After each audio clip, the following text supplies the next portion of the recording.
করতে পারছে না, ভোট চুরি করতে পারছে, মাথা কাজ করছে না, ওই জন্য সব ভোট চুরি বন্ধ করে দেবো। প্রশ্ন করতে বিধাত রাগ চলে যাচ্ছে, প্রশ্ন তো কেউ করতে পারে না, সবটা আবে পানি পড়া খাইয়ে দিয়েছে, প্রশ্ন তো কেউ করে না।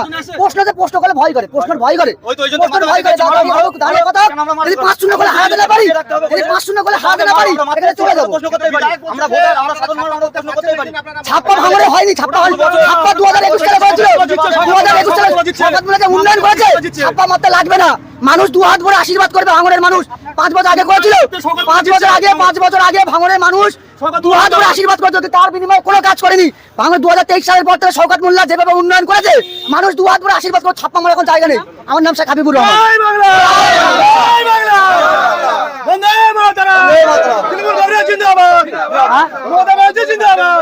প্রচুর উন্নয়ন করেছে, আপনি দেখুন না, আপনি দেখুন, আপনি কোনো জায়গায় কাঁচা রাস্তা ভেঙেছে। হ্যাঁ,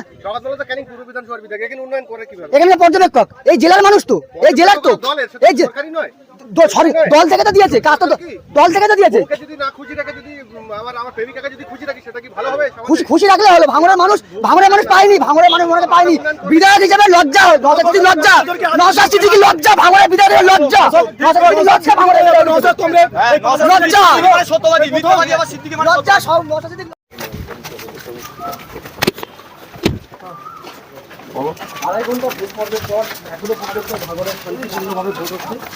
সারাদিন শান্তিপূর্ণভাবে ভোট হয় ভাঙড়ে, ভাঙড়ের মানুষ এবার শপথ নিয়েছে, কোনো অশান্তি করবে না, শান্তিপূর্ণভাবে ভোট হবে।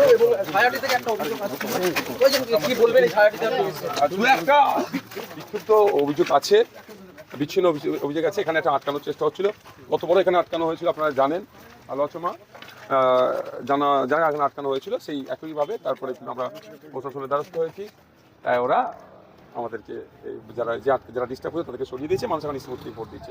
আমাদের বক্তব্য একটাই, শান্তিপূর্ণভাবে ভোট দিক মানুষ, ডেমোক্রেটিক রাইট, সাংবিধানিক রাইটস এক্সারসাইজ করুক, যার পছন্দ হবে যাকে ইচ্ছা ভোট দেবে, কি কেউ কারো ভোটকে আটকাতে পারবে না। এছাড়া অন্য কোনো জায়গা থেকে কোনো খবর আসছে? কয়েকটা জায়গা হচ্ছে প্রভাবিত করার চেষ্টা করছে, খাবারের প্যাকেট দিয়ে করে এই 4 নম্বর বোতাম টিপবে, মানে যেটা তৃণমূলের সেটা বলছে, কিন্তু মানুষ তো 5 নম্বর বোতাম তথা খামচিহ্নকে প্রেস করার জন্য প্রস্তুত নিয়ে নিয়েছে, মনের মধ্যে 5 নম্বর বোতাম ঢুকিয়ে নিয়েছে। কারণ আমি যখন বিভিন্ন র্যালিতে যাচ্ছিলাম, সমাবেশে যাচ্ছিলাম, প্রোগ্রামে, মায়েরা বাপেরা যখন রাস্তাকে দাঁড় করা ছিল, জিজ্ঞাসা করতাম, মা আমার সিম্বলটা কত নম্বরে, সবাই এক বাক্যে 5। সুতরাং 5 নম্বর ব্যাপকভাবে ভোট করছে। গতকালে চালতেবেরিয়া অঞ্চলে সেখানে আইএসএফের কয়েকজন কর্মীকে মারধর করার ঘটনা ঘটেছিল, একটা ইনসিডেন্ট হয়েছে রাত্রে, আমরা প্রশাসনকে জানিয়েছিলাম, প্রশাসন তৎক্ষণিক অ্যাকশন নিয়েছে, 2 জনকে গ্রেফতার করেছে, আমরা অভিযোগে দায়ের করেছি। এটার পরে আমি দেখুন ভাঙড়ের নামকে আমি কোনোভাবে কলুষিত করতে পারবো না। সকাল থেকে এখন পর্যন্ত কয়েকটা ছোট্ট ঘটনা ছাড়া ভাঙড়ের শান্তিপূর্ণ ভোট হচ্ছে। আমি ভাঙড়ের মানুষকে বলবো, ভাঙড়ের তৃণমূল নেতাদেরকেও বলবো, এই রেকর্ড আমরা চলুন সবাই মিলে করি। আজকে ভাঙড়কে মারামারি শিরোনামে নয়, ভাঙড়ের শান্তিপূর্ণ ভোট হচ্ছে এই শিরোনামে কালকে যাতে পেপার পত্রিকায় পাবলিশড হয়, সন্ধ্যাবেলা যেন টিভি চ্যানেলে চর্চা হয় যে ভাঙড় পরিবর্তনের হয়ে গেছে। ভাঙড় পুলিশের যে নজরদারি, পুলিশের পক্ষ থেকে যেভাবে মোতায়েন হয়েছে পুলিশ, এনআইএ টিম, ডিসিরা আসছেন, আইপিএসরা আসছেন, ভালো তো, ভালো, পজিটিভ তো এগুলো, যে হ্যাঁ অবশ্যই প্রশাসন চাইলে, নির্বাচন কমিশন চাইলে শান্তিপূর্ণ ভোট হবে। এখন পর্যন্ত নির্বাচন কমিশন চাইছে, দেখুন এখন 9:40 বাজে, শান্তিপূর্ণ ভোট হচ্ছে। নির্বাচন কমিশনের ব্যবস্থায় কোনো খুশি আপনি? না, এখন পর্যন্ত তো ভালো ব্যবস্থা আছে। দেখুন, আমি জিতে হারার জন্য বলছি না, আমি এমএলএ হয়ে লসে রান করছি, খারাপ ভাষায় নেবেন না বিষয়টা, যেটা বলবো এক্ষুনি একটা কথা, আমার কত স্টেমিনা আছে আপনারা বুঝতে পেরেছেন তো। সকাল 6টায় বেরিয়ে রাত 1:30টা পর্যন্ত প্রোগ্রাম করা ছেলে আমি, বুঝতে পেরেছেন। শুধু তাই নয়, আর একটা কথা বলি, জানেন না, আমার ওটা বলা যাবে না, এখানে অসুবিধা হবে না, ঠিক জায়গায় চলে যাবে, লাস্টে অসুবিধা হবে। যাক, তাহলে সকাল 6টায় বার হয়ে রাত 1:30টা পর্যন্ত প্রোগ্রাম করি আমি। তাহলে দিনে যদি আমি জলসা করি, খান 5 জলসা তো এমনি করতে পারবো ভাই। হ্যাঁ, বড় ভাইজান সানাউল্লাহ ভাই, জুনায়েদ ভাই, সওবান ভাই, আব্দুল কাদের ভাই, সাফিরি ভাইজান, তাহাবিব ভাইজান যেরকম সুন্দর করে ধর্মীয় বায়ান দিতে পারে, হয়তো আমি অতটা ভালো দিতে পারবো না, কিন্তু যতটুকু জ্ঞান আছে খুব একটা তাদের কাছ থেকে পিছিয়েও পড়বো না ভাই, তাই না? দিনে তো 5টা করতে পারতাম, তাহলে দিনে আমার ইনকাম কত হতো নাজরানা? এবার তোমরা বুঝে না, হিসাব করে। সব ছেড়ে এখানে এসেছি মানে আমি লসে রান করছি, কিন্তু এ কথা বলার কারণ আপনাদের বলছে এই জন্যই যে একটা বড় টার্গেট রেখেছে ভোগালী 1 এয়ারপোর্ট করার। কেন এখন করতে পারছে না এয়ারপোর্ট? ও জানে নওশাদ সিদ্দিকী আছে। আজকে 250 বিঘা জমি হিডকো দখল করে নিল, হিডকোর নামে কাগজ তুলে দিল। ওখানকার বিধায়ক কোনো কথা বলেনি, কারণ হিডকো রাজ্য সরকারের আন্ডারে, রাজ্য সরকার পরিচালনা করছে তৃণমূল, আর রাজারহাটের বিধায়ক তৃণমূলের, তাই তার সরকারের বিরুদ্ধে কথা বলতে পারেনি। কিন্তু এখানকার বিধায়ক আছে নওশাদ সিদ্দিকী, সংযুক্ত মোর্চার বিধায়ক, অত সহজ নয়, টেন্ডি বেন্ডি করলে ছেড়ে কথা বলবে না। আমি আপনাদের কাছে অনুরোধ করব, দাঁত থাকতে বলে দাঁতের মায়া বুঝতে হবে, একটু বোঝার চেষ্টা করবেন। 77টা কি হলো ভাই? উল্টে গেছে।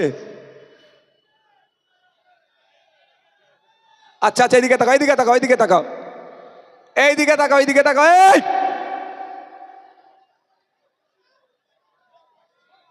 এই যাদের অসুবিধা হচ্ছে না বাইরে একটু ঘোরো, একটু তাহলে একটু চাপা খেয়ে আসো, অন্যজন বাইরে দাঁড়িয়ে আছে, সুযোগ দাও তাদের, হাফ টাইম করো, একটু বোঝার চেষ্টা করে। 77টা বিজেপির বিধায়ক আছে, কোনো কথা নাই। শুভেন্দু অধিকারী যেখানকার থেকে কন্টেস্ট করছে, সেখানে অভিষেক ব্যানার্জি, মমতা ব্যানার্জি বা স্টাররা সেইভাবে প্রচার করছে না। এক ভাঙড়ের বিধায়ককে ডিস্টার্ব কেন করা হচ্ছে বোঝার চেষ্টা করবেন।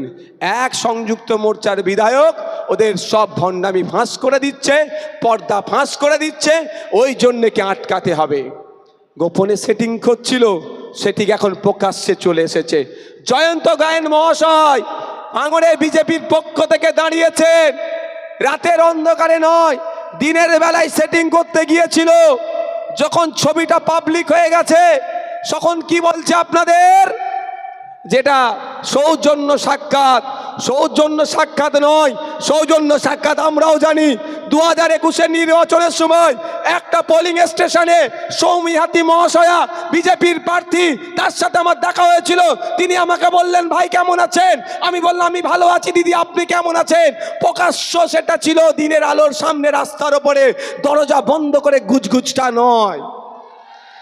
কেন তারা বিজেপি তৃণমূল কেন ফাঁদ পাচ্ছে? কেন আপনাকে আটকাতে চাইছে? এক জায়গায় কেন বসছে? এয়ারপোর্ট কারা তৈরি করে? Central government. জায়গা কে দেয়? রাজ্য সরকার দেয়। তো সেন্ট্রাল গভর্নমেন্ট এয়ারপোর্ট তৈরি করতে চাইছে, রাজ্য সরকার জমি দিতে পারছে না, মধ্যখানে বাধা হয়ে কে দাঁড়িয়েছে? নওশাদ। বুঝতে পারছেন কি বলছি? নওশাদ। তাহলে নওশাদকে কি করতে হবে? ওকে সরাতে হবে। সরানোর মাধ্যম 2-3টে হতে পারে। মা প্রাণে মেরে দাও হতে পারে একটা, অথবা কি হতে পারে? হারিয়ে দাও। এবার প্রাণে মারা, হারানো অনেক বিষয় আপনাদের হাতে। এখন হারানো জিতানোর ক্ষমতা আপনাদের হাতে আছে। তবে নওশাদ সিদ্দিকীকে হারালে নওশাদ সিদ্দিকী হারিয়ে যাবে এরকম ব্যাপার নয়, এটুকু মাথায় রাখবেন। যে ওকে হারালো, হারিয়ে গেলে এটা ব্যাপার নয়। যে স্বমহিমায় আছি ওই স্বমহিমায় থাকবো। জন্ম থেকে 28 বছর পর্যন্ত বিনা এমএলএতে ছিলাম, বাকি জীবনটা বিনা এমএলএতে থাকতে অসুবিধা হবে না। কিন্তু এতটুকু মাথায় রাখবেন, নওশাদকে হারাবার চক্রান্তটা অনেক গভীর চক্রান্ত। আরএসএস এর চক্রান্ত, মোদির চক্রান্ত, তৃণমূলের চক্রান্ত। এখানে ওরা আইন করে মাদ্রাসা, মসজিদ, ঈদগাহ, কবরস্থানের জায়গা কেড়ে নিতে চাইছে।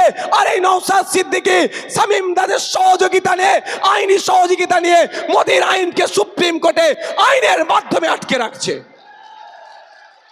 বুঝতে পারছেন লড়াইটা কোথায়? এই আমার আদিবাসী সমাজের মানুষ আছেন, বাপি সরেন অধ্যাপক, নওশাদকে কেন আটকাচ্ছে? মমতা ব্যানার্জি ফেক সার্টিফিকেট দিয়ে আদিবাসীদের অধিকার কেড়ে নিচ্ছে। নওশাদ সিদ্দিকীদের চুপ থাকতে পারবে না। আমার সামনে আদিবাসীর অধিকার কেড়ে নিচ্ছে, আমি চুপ থাকতে পারবো না। আমি প্রতিবাদ করছি, আমি হুঙ্কার দিচ্ছি, বিধানসভার মধ্যে দাঁড়িয়ে মন্ত্রীদের চুপ করিয়ে দিচ্ছি। এরপরে 10 মিনিট বক্তব্য দেবো, অসুবিধা নেই তো কারো?